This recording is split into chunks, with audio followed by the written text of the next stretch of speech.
So we're going to talk about layering styling products. People often ask whether they're using more than one product on the hair, which one goes on first, which one goes on after. On Megan's hair, I'm going to use 3 products. I'll show you the sequence and I'll show you why. So the first product that goes on is our Eureka Blowdry Balm. This is a heat protector. It will also help the style to stay longer. It will hydrate the hair. And we'll just put about 3 pumps on the hair.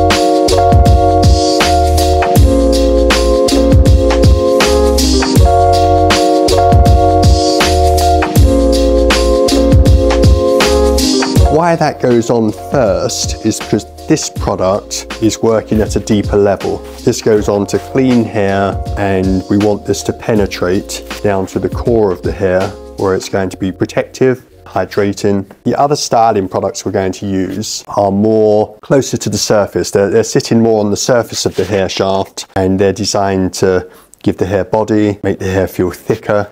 The first of those is our Thicker Quicker, and this product we use on hair that's very soft, and that's designed to give the hair more texture, and this product can literally double the thickness of hair. Some of the product is there to make the hair more supple and to hold bend, but most of the product is closer to the surface to give texture. And this we will put really just on the roots of the hair. It's not designed for the tips here where the hair is already textured and rougher. The fresh hair at the roots is usually silkier and floppier, and this is where the Thicker Quicker really works.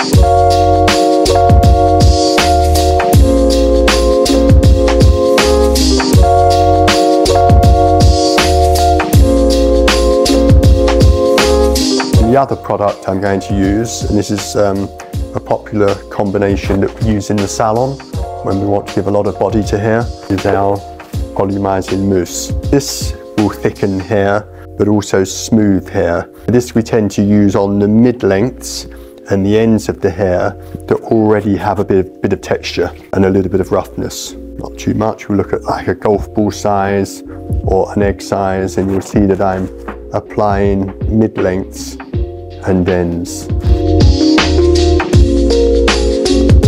So there we have 3 key products for styling, but in sequence. The heat protecting blow dry balm first, that's the most deeply penetrating, and then the Thicker Quicker just on the roots of the hair where the hair is very soft and floppy, and then the Volumising Mousse on the mid-lengths and ends where the hair already has texture, and the mousse will help to thicken but smooth the surface also. And what that does really is it evens out the texture of the hair naturally, where the hair is silky and floppy at the roots, a little bit rougher at the ends. The 2 different products even out the texture, but both give lots of body. This diffuser slows down the speed of the dryer, spreads it out, so we dry a wider area of the hair at a slightly slower pace, but overall it doesn't take any longer, but it's much more gentle and helps us keep more of the natural body in the hair rather than blasting the hair out. What it also does, it allows us to control the speed at which it dries off, and we can feel that it's not becoming too dry, because we want the hair to be drying evenly, ready for the brushwork. I will gently lift the hair and use the diffuser to take out, probably on this hair, about 80% of the moisture before we start the brushwork. You'll get to know how much moisture you need left in your own hair to get the style that you want.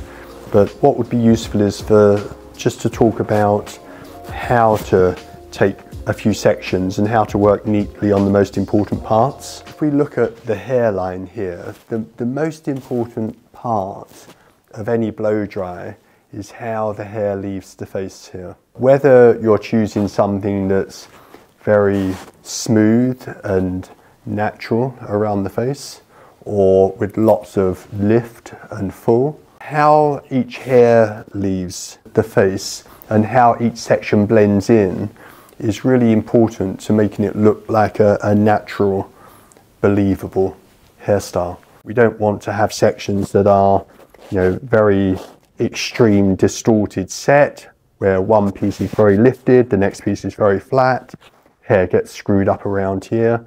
it's important that that's very, very clean in how that is lifted at the roots. And that takes clever sectioning. So I'll just go through a couple of sections here. The hairline's very irregular. It's very uneven.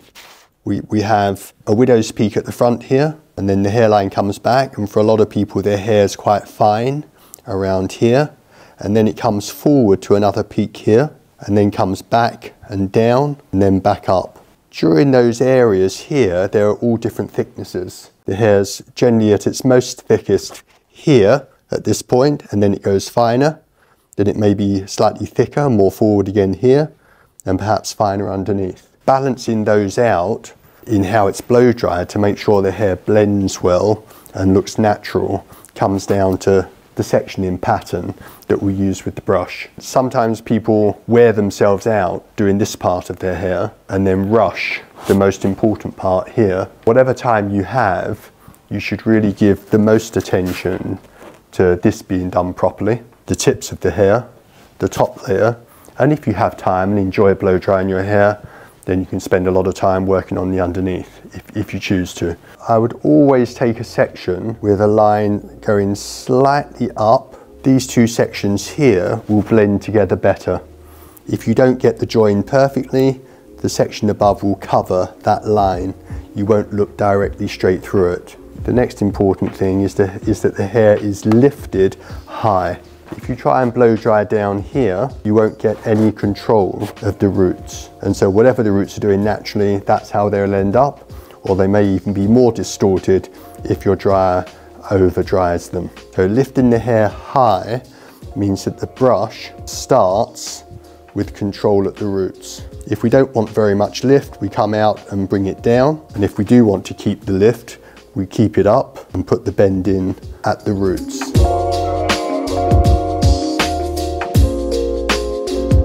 Angled slightly up, we lift the hair high. Notice there are quite a few short hairs here, which you need to be careful not to distort.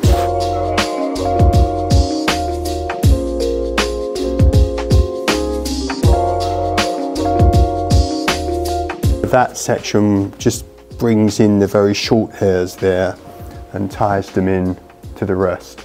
So you see how the hair leaves the scalp. We've done this with lift to show lift on the hairline, but all of the hairs actually blend in. Then we're going to show you the front section here. If people want to have lift here, it's really important that the bend starts at the root. If the roots are straight and the bend starts up here, it will fall and separate very quickly. What will keep it up higher for longer is a bend at the root. And to get that, we shouldn't hold the hair too far forward. If the hair is too far forward, the back of the section gets flattened and becomes straight. If the hair is held too far back, the front of the section is straightened. So it has to be held at a tangent to the curvature of the head there. And if you see the side of the section as a triangle, that's as a tangent to the curve.